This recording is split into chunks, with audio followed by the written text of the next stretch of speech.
Turn up the radio and sing along. It's time for another great song. This is the Great Song Podcast. Season's greetings and welcome once again to the Great Song Podcast. I'm Rob Alley. I am JP Motor. And we're here to celebrate the greatest songs in modern music history. We're going to tell you what makes them great, why we think they're awesome, and why you should too. JP, how you doing today, man? I'm still doing fantastic. Hey. Just a few minutes ago, I was telling you how fantastic I am. Still rolling here on part two of the trilogy. We keep rolling, like rolling. Limp Bizkit. That's right. That's a little, I was going to do like rolling on the river. That's probably more on brand for us. Yeah. But hey, we can keep rolling if you want. What? There you go. Is that Fred Durst? Fred Durst. Just walked in the building. That's awesome. We're jumping right in. We're going to do an album listen through. Heck yeah. Tell them what we're listening to. It's day one of season 4. It's about time for an album listen through. That's You know what I'm right. saying? We're in the middle of the Genesis Family Tree trilogy to open up season 4. So I hope you guys are enjoying it. Yeah, absolutely. Next season we'll go for 4 episodes and 5. We'll just go for one fewer than whatever season it is. That's so right. when we're in season 20, in we're going to drop 19 on the same day. 19 songs on the same day. There we go. We're just going to do the whole Beatles #1 album. Yeah, or #1's absolutely. album. Yes, that's right. All 27 of those tracks. We're just going to hit them all. No, we're hopping in right now to Invisible Touch, the classic album from Genesis from 1986. I'm going to hit play on this album, and we're just going to listen to it. Me and JP are going to sit, listen, and enjoy. We've done some research. We've got some stuff, but most of what we talk about is just going to be us, our reactions as we listen, and we hope that you guys will listen along. Get yourself in, your car, somewhere you got some good speakers where you can sit and put yourself through this album with us. It's kind of like a Mystery Science Theater. You know what I mean? Mm-hmm. We're the guys, the little shadows in the corner. I'll be Crow. Okay, everybody wants to be Crow. You're Crow T-Row. No, I would be Tom Servo. Really? Yes. Okay, well, there you go. Sweet. Wow, Oh, man. No wonder we're good at this That's together. awesome. That's Man, good stuff. so happy together. Anyway, here comes Invisible Touch in 3, 2, 1, go. Woo! And we're in, guys. I've already got my roller skates on. That's right. Great video. Oh, yeah.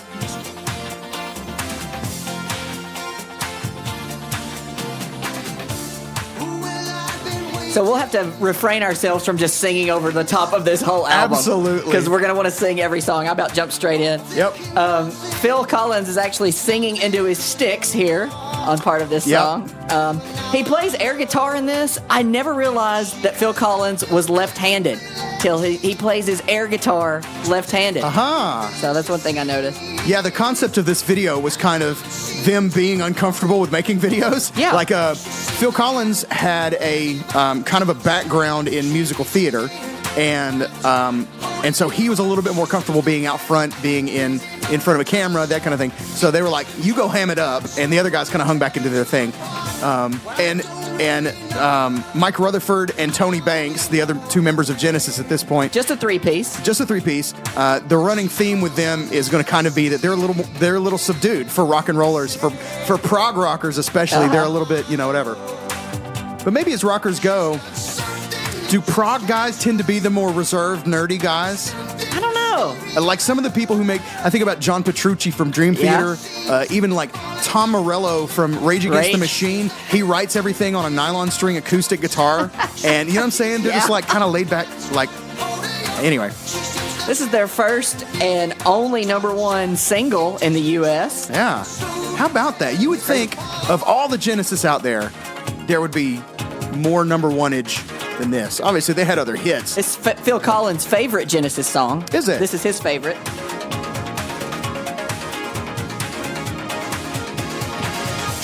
Lots of kind of weird instrumental departures in here, you know what I mean? This album represents kind of their first foray into mainstream pop access. Previously, they had been very artsy, especially in the Peter Gabriel era, harder to kind of grasp, you know what I mean? But here, for the most part, it sounds a lot more like Phil Collins, you know what I mean? Especially the ballads. A lot of people would say that these ballads that are on this album are just Phil Collins songs. They wouldn't go, that's Genesis. They just sound like Phil Collins They do songs, sound like But there's plenty going on to satisfy the progness, if you will. Key change. Key change. Hey. From F to G. There we go. A whole step key change for you guys there. Straight into it. Phil Collins just has a voice that is unlike any other in the world. And I love it so much. One of my all-time favorite voices. It can be tender, but it can be really intense, without sounding growly or... He doesn't lose quality. Yeah, for sure. The end of the video Nice is fade pretty out. funny. They all four gather around and they're all singing, or all three of them gather around and they're all singing a cappella. It's pretty funny. Little end of the video. I like that video. They're all playing different instruments. Yeah. Rototoms? Probably digital. Phil Collins is digital. Yeah. The song was originally called Monkey Zulu. Yeah, because Monkey Zulu. what is it about British guys liking to sing the word monkey? You got this, and they say it a specific way, right? You got Phil Collins on this song. You've got Peter Gabriel on "Shock the Monkey." You've got Martin Page on "Monkey in My Dreams." Monkey. They just like the way it comes out. The song is called "Tonight, Tonight, Tonight." That is a weird, out of key sound. It's dissonant, but it gives the song an unsettling feeling right away. And the song's actually about. Did you dig into the what the song is about? It's gonna ruin it for you. No. It's about trying to hook up with a drug dealer. Oh, no. For a cocaine deal. No. Yeah. So reread the lyrics now that you know that, and it's kind of dark. I do know when they play it live, they lower it to accommodate his voice. I think here it's in G minor, but...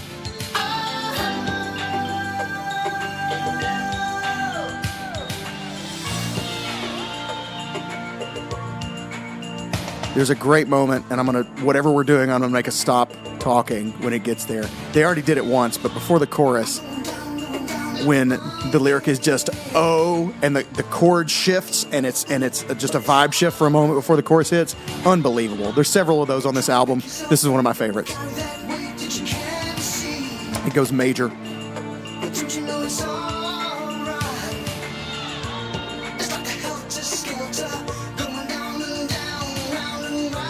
Right here, it's going to go up one more chord and go major.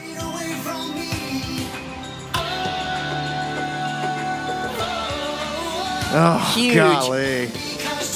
That's like opening the curtains to sunlight. You know what I mean? Just that second chord in the chorus, so good.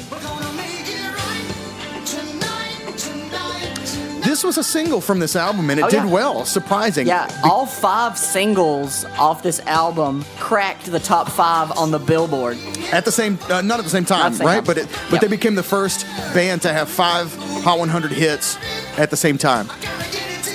Off the same album, excuse me. And this is the first one on the album that kind of has a touch of that previous Genesis prog. Not yet. Here it's just a dark ballad, but it's going to get to some instrumental section here pretty soon.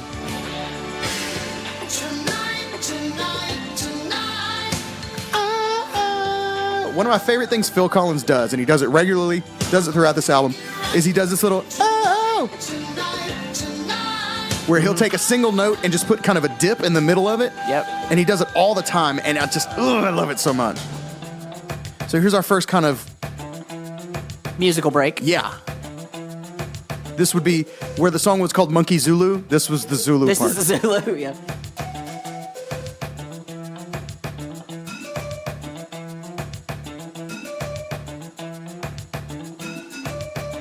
Just sounds. They're like, give me a can to beat.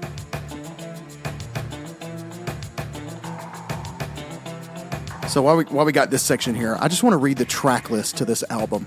Like if you've never really just sat down and thought about what a banger this album is, here's the track list. Invisible Touch. Hit. Tonight, Tonight, Tonight. Hit. Land of Confusion. Hit. In Too Deep. Hit. Anything She Does. Personal. Yeah. Hit. Right, yeah.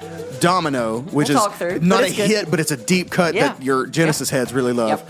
Throwing It All Away. Hit. The Brazilian. All right. Instrumental. Yeah, Okay. instrumental to close out the album. Like, it does not really get much huger than this album. You know what I mean? It's just chocked full. Like, really only Michael Jackson has albums chocked full of more hits than this. And that maybe only 1 or 2 albums, you know?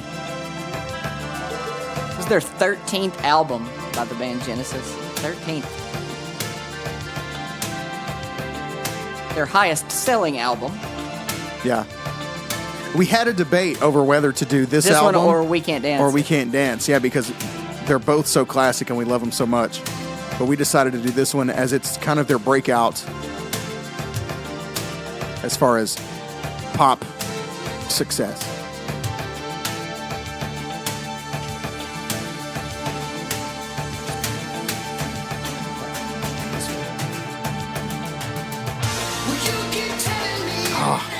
The lyrics surprise me every time coming back Welcome in. back. Yeah, Yep. I get taken into this world, and I kind of forget that I'm listening to a song. I'm just like, all right, well, I guess what I'm going to do for the rest of my life is just listen to this groove.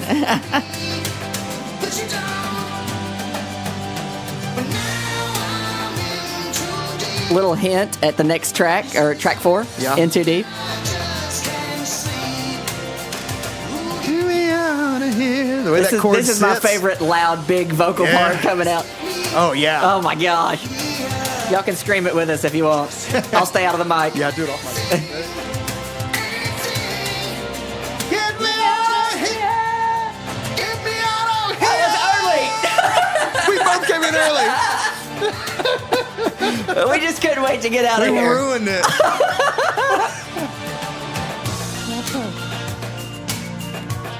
Yeah, drug deal. Songs about trying to hook up for a drug deal. Yeah. I can't believe we came in early. We were both like, dude, yeah. We both got to get out of here. Here comes my moment. I know, right? Swing and a miss.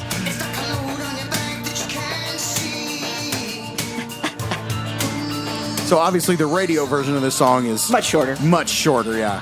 Because this is a solid, 8 minutes? I think they probably cut out about 2 seconds before they get me out of here, and that's how me and Rob missed it.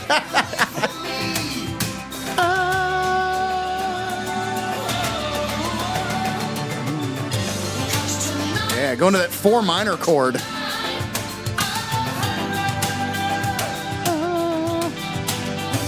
Make it right.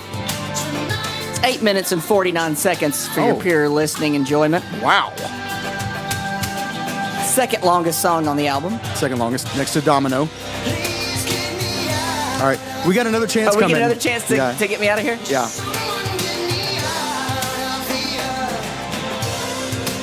I think this song is a cry for help, man. You know? Got wrestling with I got a chance to not do this. Here it comes. It doesn't quite land the same because they go back to that 4 minor chord. Yeah. It's not as epic as the first time. It's pretty interesting. They usually wrote the lyrics for a track after it had been recorded. So they got which is why you end up with songs called Monkey Zulu at first. You know what I'm saying? They're like, how does this feel? How does it feel? What does it make you want to say, right? But the band felt that having one member responsible for a song's lyrics was ideal, as they had a strong enough direction to carry the message through. So they would have one person do the lyrics, per song, whoever was feeling it or whoever they thought, oh, you should write the lyrics for this.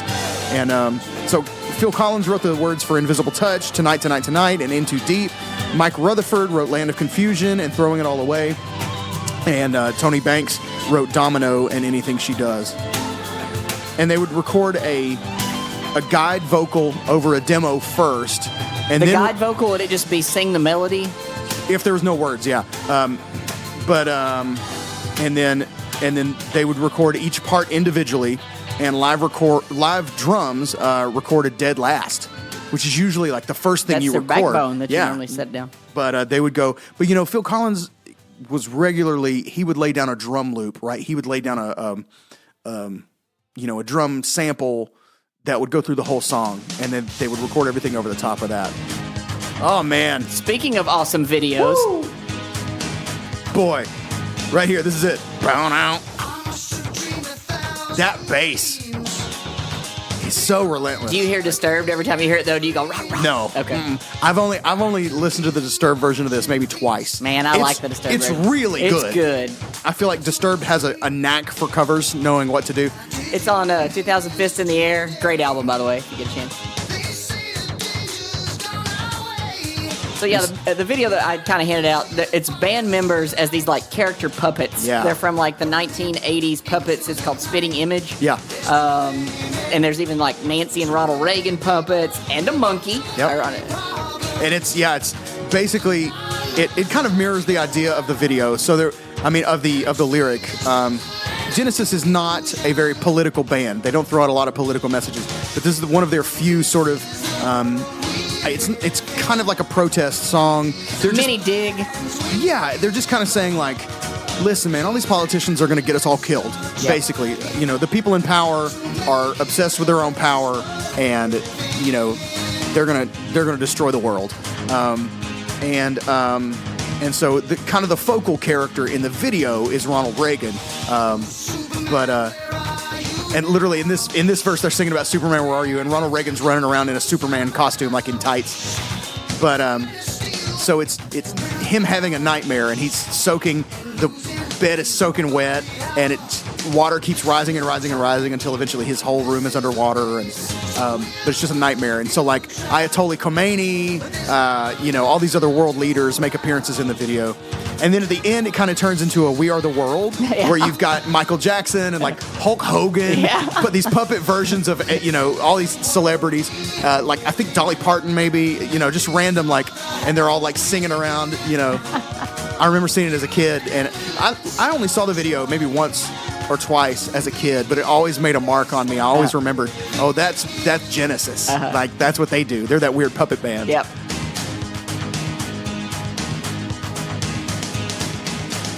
This video, this is from songfacts.com. The video won the 1987 Grammy for Best Concept Music Video. It was the only Grammy Genesis ever won. Wow. And they weren't even in the video. Right? At the MTV Video Music Awards, this video was nominated in 6 categories. It was huge, but it lost all of them to Peter Gabriel's Sledgehammer. Man. Really great use, and we may be past hearing it on this song, but the first couple songs I was really noticing great use of selective vocal delay on this record. On the previous song, on Tonight, Tonight, Tonight, you would hear him sing, Tonight, Tonight, Tonight, oh ho, and that oh would have echo on the end of it only. The rest of the line was dry, and then it would carry out the end. On this one, you get the reverse. He'll sing, let's see, he may do it right here. Hang on, let's listen.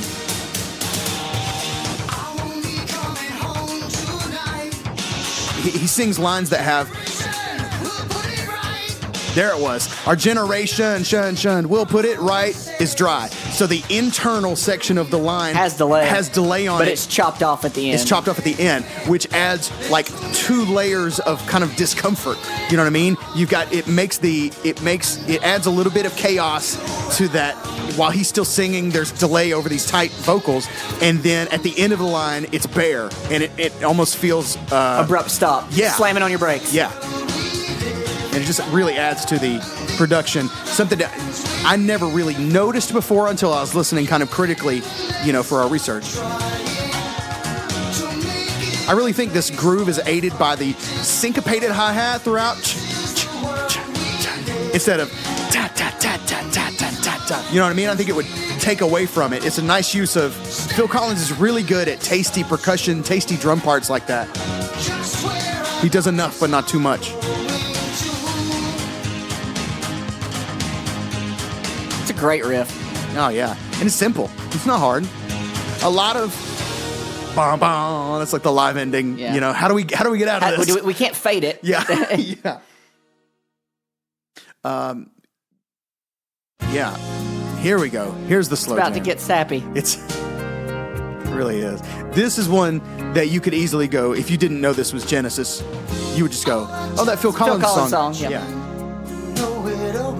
As a matter of fact, I think this is the one that is mentioned in the movie American Psycho. Yeah, it is. Yep, it's in American Psycho with Christian Bale. It was actually written for another movie called Mona Lisa with Michael Caine, Bob Hoskins, and some others. I never saw that movie. I've seen American Psycho. But the video actually has Tony Banks playing a piano, but this is definitely played on a keyboard. Sure. Like he's sitting at a regular piano. And I, if I'm not mistaken, I haven't seen American Psycho, but I did watch a little bit of the clip to kind of get a grip of the mentions of this and Phil Collins and Genesis. And I think he actually attributes this song to Phil Collins. I think he's holding up a Phil Collins CD. It's like I don't know if it's reference. It's one of the ones that just has Phil Collins' face on it. All his early Probably albums No Jacket did. Required. But or something. yeah, and then he starts talking about his work with Genesis. So I think the implication was that this was actually a Phil Collins song. But it basically is. Let's be real. They only played this on the American gigs of the tour. Really? Yep. I guess maybe it wasn't a hit other places. I don't know. Maybe not. Hit now. Yeah.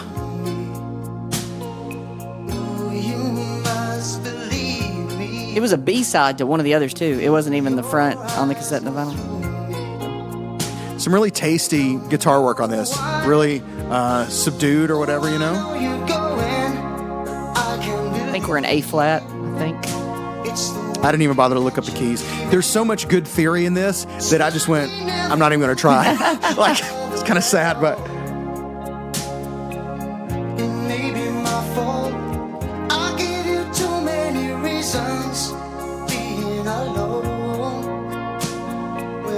It's just kind of a sad relationship song, you know?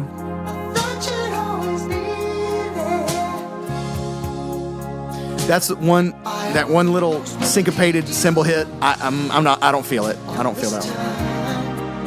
I still remember everything you said. You promised. Phil Collins and Genesis too, but Phil Collins particular for me is an all-time jukebox artist. Absolutely. Like if I go in and Phil's on the jukebox, he's getting played, period. Although I need you, I'm not gonna make this. You know I want to, but I'm in too deep. Little tasty, Yeah. Clapton-esque, you know? It's a little reminiscent of I Wish It Would Rain Down, that sort of tasteful guitar work. Great change right here. Yeah. Keyboard solo in a ballad. We'll talk a little bit about Tony Banks in a minute, but that's one thing that he and Mike Rutherford are both noted for was their kind of subdued work. Like they had chops, but they didn't always use them. Just tasteful, you know?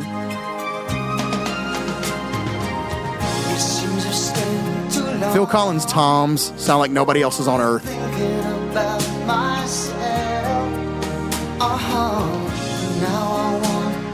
They kind of sound like trash cans, but like really nice ones. He sprung for the hefty bags.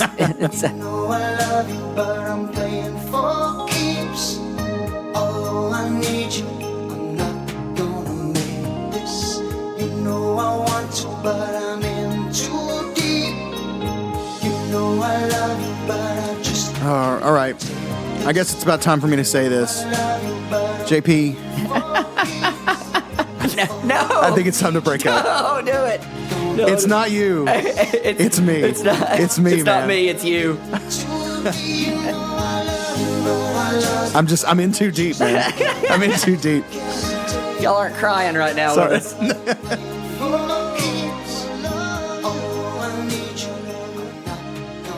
All right, couple skate is now ending. Everybody right. back out to the floor. That's right. That's good. Yeah. Now Now we're gonna do limbo. and we're gonna do the big dice. Yeah. The big. Everybody go to one corner. We're gonna race to the middle and get stuff. That's awesome. My brain associates, especially the song "Invisible Touch" with a roller skate ring. Time out. This is as 80s as this you could possibly sound, right? So much fun here. I consider this the hidden gem of the album. Yeah. When the first melody comes in. Oh yeah. Oh my the chorus, goodness. Money. Yeah. My gosh. Like, it's like, what is this? And then the melody hits and you go, whoa.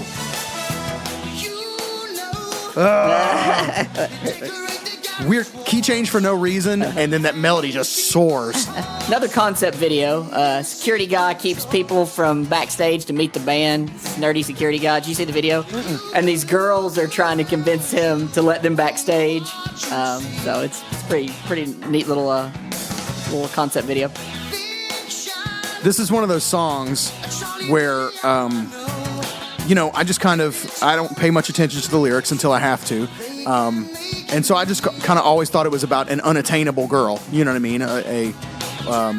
But it goes kind of one layer further than that. And it's apparently the song is about basically pinup girls.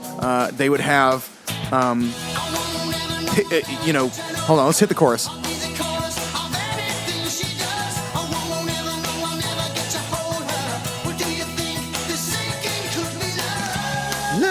Yes. There's the dip, the Phil Collins dip. They basically had pictures of women without clothing to some degree, or maybe all degrees, I don't know, up on the walls while they were recording. And this is a song about those women. And I'm falling in love with a pinup girl. And this is the B-side to Angel is a Centerfold. You know what I mean? This is that groove. They sample it's from a horn part from another Genesis song. Oh, really? Paper Plate features Earth, Wind, and Fire. Oh, cool. So I found out an interesting tidbit in researching Genesis for this, and that was he wasn't their first guitar player, he was their second guitar player, but a guy named Steve Hackett. It's pretty interesting. It was he later formed the supergroup GTO with Steve Howe from Yes, but he is actually the progenitor, the creator of the two-hand tapping guitar technique that Eddie Van Halen is famous for. Oh, wow, I didn't know that. And is attributed, most often to him. It was a Steve Hackett thing first. And I had heard references to Billy Gibbons and Jimmy Page doing basically where they would do a bend and then do a single note tap and then release the bend. I'd heard Eddie Van Halen say that before. I've never heard him talk about Steve Hackett, but apparently he acknowledges that, this was Steve Hackett's thing, and I just kind of took it and ran. Went another step further. Yeah. But if you listen to this song, The Musical Box, from Genesis's third album, the 1971 album called Nursery Crime, he's got a solo in there on the song The Musical Box, where it's very clearly, it's got that very unique, that this is two-hand tapping. It's not just a single note or whatever, but it's that sort of, minor arpeggio of a minor chord kind of thing, And you go, oh, crap, it's true. Not just internet rumors. Yeah, the band, they play little air band saxophones on this video. And this is the only track they didn't play live on this tour, because Tony Banks is like, man, that song's way too hard to play. Really? So they don't play it live. So they used the video to introduce the band on tour. So they played this video to bring them on stage to introduce the band on tour. Interesting. I wonder what because the current keyboard part right here is just kind of ding, ding, ding, ding, ding, ding, ding, ding, ding, ding, ding, ding. So I wonder what is. I'm sure there's other stuff that I'm missing. I love the ending. Just abrupt. You just think it's going to go forever, and then they're like, we're done. All right, here we go. Buckle in. We got about 10 minutes and 45 seconds to hang out here for a little bit. If you got to take a sandwich break, this is the probably one. the time to do it. This is Domino. This track is crazy. Sad too. When they did this live on the tour, this is the part where Phil would break away and talk about the domino effect and how what happens in one part of the world affects those in other parts of the world. So. Written lyrically by Tony Banks. He had an experience, I think, where he was in a foreign country and there was some bombing happening. I can't remember the country. My brain says Syria, but I don't feel like that's right. I know you wanted to talk a little bit on Tony Banks. Do you have anything you wanted to absolutely. highlight on here? Kind This of will be not- kind of our version of the Meet the Band section, I guess. Yeah, we're not doing a traditional Meet the Band because we're kind of listening. Hold on. Wait for the hits. I love the second set. So good. Yeah, let's talk about here a little bit about Tony Banks. Dominoes actually broke up into two parts while he's looking that up. The first part is actually called In the Glow of the Night, and part 2 is The Last Domino. So if you combine those two parts, it makes up the song Domino. So if you're looking at the back of your vinyl, or in this case me, a CD, it'll say like track 6 is Domino, but then there's part 1 and part 2. And this section here, this groove is so good. The keyboard sound changes the vibe of the whole song here. It's so good. I'm trying to get to my Tony Banks notes. I'm having trouble. Got so much here. We probably won't touch much on Mike Rutherford because after this, we're going to do part 3 of the trilogy, which will be Mike and the Mechanics, where we'll highlight a lot on Mike Rutherford. And if you guys want to go deep on, if you want to get in too deep, per se, on Phil Collins, you can go back to our second episode of season 2, where we did In the Air Tonight by Phil Collins, and we talk a lot about him. Just a couple bullet points while he's looking up Tony Banks stuff that we referenced in that. Inducted to the Hall of Fame in 2010 as a member of Genesis. So that's kind of neat. Yeah, Anthony George Banks, There we born go. March 27th, 1950. This is a cool testament to his impact. The site Music Radar did a ranking of the greatest keyboard players of all time. Did you see this? No. He is ranked number 11. Wow. Holy Number cow. 11. And it's kind of a thing where that's kind of an under-the-radar pick, right? Yeah. But it's partially for them because of their great argument for him is that while he can totally wail like most prog keyboardists, he most often does not. Right? Instead, incredible. choosing to serve each song with kind of a subtlety that is uncommon to most progressive rock. Here's the top 10. You want to hear the? I was about to say, I'd love to hear the list. Like, who's he with? So what I'm going to do is I'm going to read the top 10 from 10 to 1. Okay. And then I'm going to read it backwards, and you'll really get the impact of having his name, okay? So here's the top 10 from 10 to 1. Elton John. Okay. Ray Charles. Okay. Richard Wright from Pink Floyd. Okay. Chick Corea, jazz Yeah, legend, duh. right? Yep. Stevie Wonder. Okay. Herbie Hancock. Goodness gracious. John Lord from Deep Purple. Rick Wakeman of Yes. Keith Emerson. And Jordan Rudess. Rudess. From I was Dream about to say, Theater. Rudess has got to be number one. So now let's go backwards and just see, like, to be able to put your name at the end of this list, Yeah. right? Jordan Rudess, Keith Emerson, Rick Wakeman, John Lord, Herbie Hancock, Stevie Wonder, Chick Corea, Richard Wright, Ray Charles, Elton John, Tony Banks. Goodness gracious. Come on, like, Did you write down number that's an 12? I was going to say who accomplishment. You know what? I edged, didn't. edged out. I didn't. I saw it, but I didn't write it down. Anthony Berger. Where my Southern Gospel peeps at? Yeah. Y'all don't know. Look that guy up. Played at my parents' wedding. No way. Kid you not. His Yeah. brother had a music store in Athens, in the Friendly City. Solid. Yeah, my. Oh, hey! Oh my There's God. that part 2. Oh, part 2. So this part is originally, if it's broken up, this part is called The Last Domino. And it really gets kicked into a. It kind of goes into a.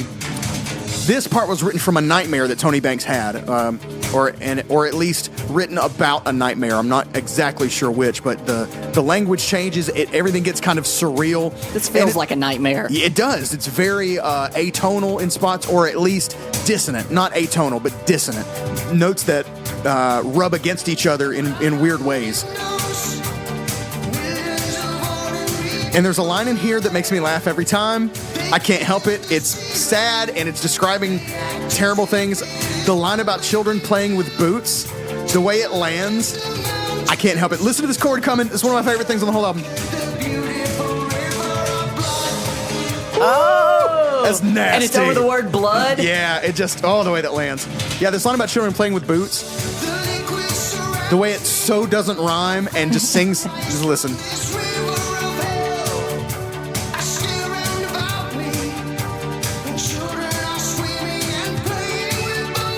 It's boats. It's boats? It's boats. Oh, I was like, man. Rob's saying boots. I think it's boats. It's boats.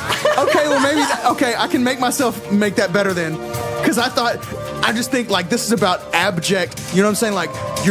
Like your house just got exploded and kids are out there just playing with boots. You know what I mean? Yeah. And that's not funny at all. Yeah. But the way it sings and the way it comes out and just it's the opposite of whatever a rhyme is. Yeah, You know what I mean? right. So like. Yeah, I know, right? Boats, playing with boats. Okay. All right, look up the lyrics, Rob. I was like, I grabbed the inner liner notes. I was like, boots. I don't remember. This is how you end up telling people that John Fogerty's lyric was put me in cold. Put me in cold, yeah. Season 3 reference. Go For look those it up. of you that don't follow our Facebook conversations on facebook.com/groups/greatsongpod, we definitely had to apologize because we put out a conspiracy theory as near fact, and then later realized. In our defense, we that were were debating wrong. it amongst ourselves. Yes, still, yes. so. But we gave credence to a conspiracy theory that was in fact wrong, and that the simple solution to was to read the lyrics from the liner notes. My favorite part of that is she said we gave credence, and it was about a John Fogerty song. Oh, wow. Nice accidental reference. I love this melody. It's so like 50s rock and roll, but it goes so well. Yeah. Come on, Phil. Here comes the dip again. Domino. Why has Domino's Pizza never used this song for a commercial? Oh, man. Gotta go Domino's. I know, you know, right? like Goodness gracious.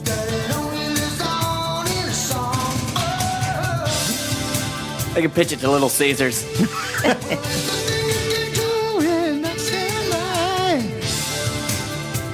So yeah, this is kind of a nihilistic, really grim perspective. There's nothing you can do in your next in line. Like, you have no choice but to fall because of the actions of others and the, you know what I mean? It kind of this almost acts as a sequel to Land of Confusion, right? If Land of Confusion is the introduction of the premise, right? We're on the brink of disaster. Then this is the like apocalyptic sequel to Land of Confusion. If This is Revelation. Yes, exactly. If we don't do something. When's the part about like Joseph and Potiphar and when is that in Genesis? Where's that part of this album? 12 tribes and whatnot. Passover. Red Sea, all that? No? I guess that was later. Red Sea was later. All right, fine. Blood.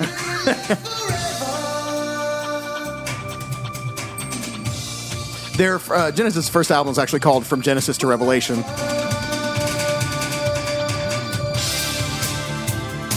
They were originally, they're most famous as a trio. The incarnation that most people know as Genesis is Phil Collins, Tony Banks, Mike Rutherford. They were originally a quintet with Chris Stewart on drums, Anthony Phillips on guitar, Tony Banks, Mike Rutherford, and Peter Gabriel on lead vocals.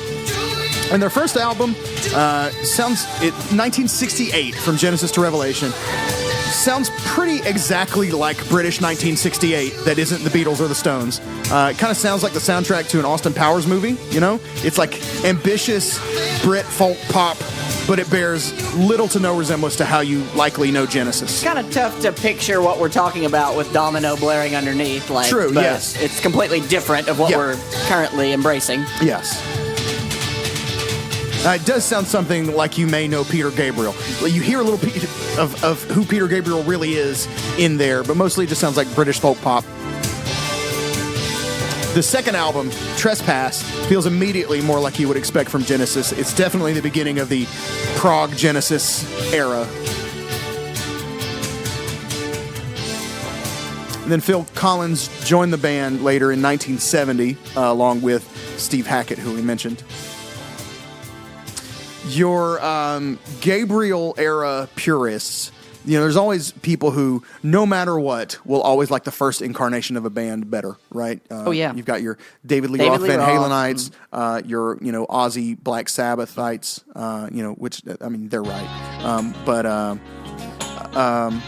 anytime a band replaces lead singer, it's so vital, even more so. Steve Perry, almost all the time. Yes, exactly. Almost more so than a musician, than like a lead guitarist or whatever. Chicago, with Peter Cetera. Help me with Peter Cetera. Yeah, you know what I mean. People are just like, it's not the same. You know what I mean. So you've got your people who will just totally shut down if you're like, oh, I like Genesis, and they're like, oh yeah, Invisible Touch, ew, get away, Poser. They're the guardians of the Peter Gabriel era Genesis, and they'll probably cite Peter Gabriel's final 2 albums with the band as the band's peak, right? 1973's Selling England by the Pound, and 1974's concept album The Lamb Lies Down on Broadway. We are now in Throwing It All Away, track 7, which is the last of the 5 big singles off this album. True. Originally called Zephyr and Zeppo. You see that? All right. The video is just... I know I talk a lot about the videos. I like to watch the videos, as you can tell in this. Video is just sound checks of them on their 1985 tour. It's Phil Collins going around with a Sony Handycam, just doing his video of it, which I think is neat. It's the early vlog, the road vlog. Yeah. You're like, guys, this album is hot. We need another single, and we need a video. Yep. But we're out of money. Yeah. We'll make it ourselves. Yeah, we'll make it up later. Just, Phil, go buy a camera. I had a little Sony Handycam at one time. It's one of the few things I remember taking back because I didn't really get the use out of it and getting my money back at Walmart. I remember taking this back like, I just bought this a week or 2 ago. Is it okay that I exchange it and get my money back? And they let you. And they let me. Wow. Good job, Walmart. I don't think they do that with electronics anymore. Yeah. Drums in this sounded so good. I mean, Phil Collins' drum sounds are always on point, no matter what. Here's another kind of dip. Yeah?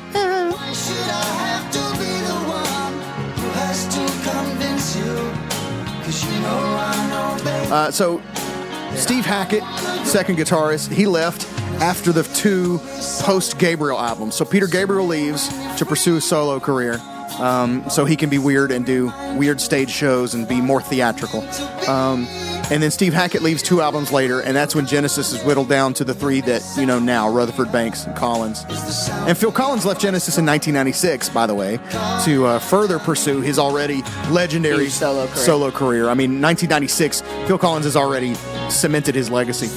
But Genesis did record one more album without him, Calling All Stations in 1997, with a Scottish singer named Ray Wilson on lead vocals. It flopped, and they haven't recorded new material since. They have gotten back together for as events this version of Genesis and released some live albums and done, I think, a tour, maybe 2 as Genesis. I think the neat thing about, too, this, when they put this album out, it came after the 84 Mama tour, which was a big tour already. It had That's All and Mama on it and everything. And one thing that I don't think we talked about is what each person does on this album. We mentioned they're a 3-piece, but Tony Banks, who we mentioned, does keys and synth bass.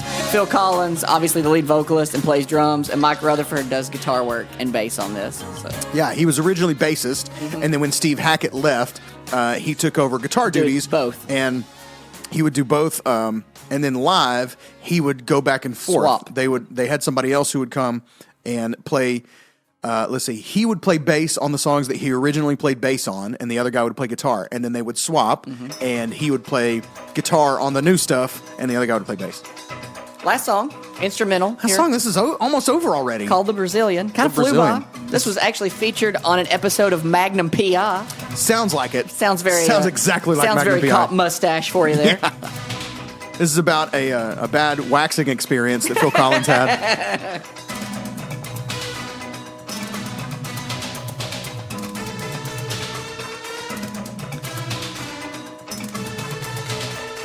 Four minutes and 49 seconds of this, and then we'll be saying farewell, guys.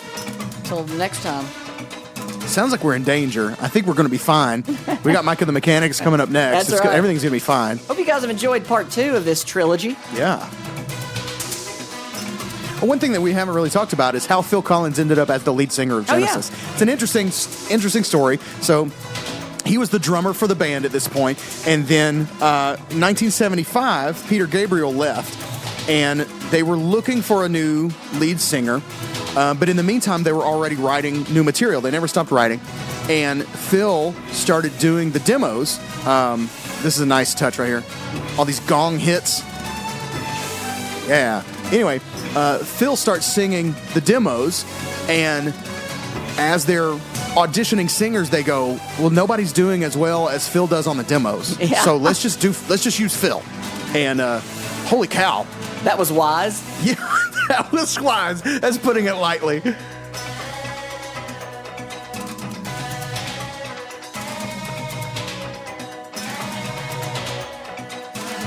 Yeah, we talked on the Phil Collins episode about how he actually got into Genesis. They auditioned at Peter Gabriel's house, so he went in and watched everyone. He was the one to go last, so he went and memorized what everybody else was doing. And the other prerequisite to be the drummer for Genesis is they had to be able to play a 12-string acoustic guitar. No kidding. So Phil Collins had to be able to play a 12-string acoustic. I did not know that. That's awesome. He's deaf in his left ear. No kidding. Yeah. All the gongs. Give me all the gongs. A gong gives that. I think we've talked a little bit about parallel compression, where you've got two tracks playing, and you hear this a lot with synths, like that pulse. They go, where you'll take a what's called parallel compression. You've got two tracks, and one track, let's say a kick drum, listens to another, and the other track, whenever it hears the kick drum, it backs away. And that's how you get these synth tracks that, like, the real sound of a synth is just, but whenever it hears a kick drum, it backs away, so you get, and that's what a gong sounds like naturally. You know what I mean? There's no impact on the beat. Everything's after.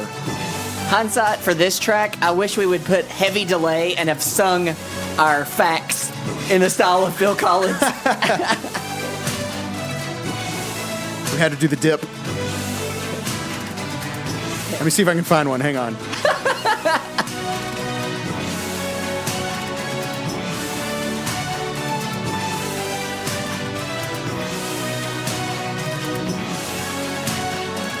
Tonight was about a cocaine deal.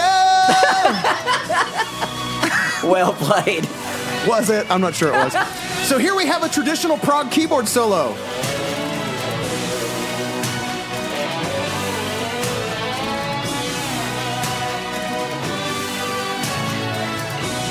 Where's the guitar? I think it's guitar. guitar. It fooled me at the beginning.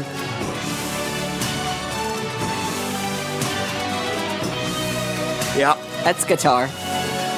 You know, I've listened to too much Dream Theater and gotten fooled too many times by Derek Sherinian when he was there. He would play these keyboard solos that you just couldn't tell. Yeah.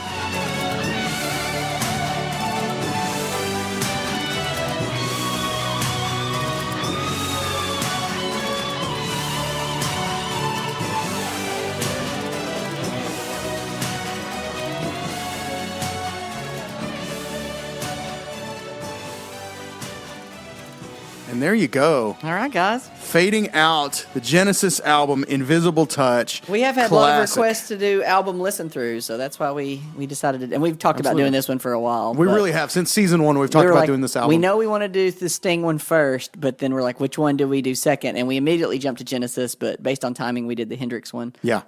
Last season, but fantastic album. Good call all around. Absolutely. Thanks for joining us for part 2 of our Genesis Family Tree Trio to open season 4. Thanks for hanging with us. And, man, we'll see you in just a second. If you want to stick around, or you know what? If you need to listen to Mike tomorrow, Mike and the Mechanics tomorrow. Spread it out. That's fine. It's what podcasts are for. Listen at your leisure, At your convenience. We just wanted to give you a lot of stuff to say thanks for hanging around over the summer break. So we're going to move on to Mike and the Mechanics next. But if you're going to stop this one, then make sure and hit us up online. Hit us on Twitter at Great Song Pod.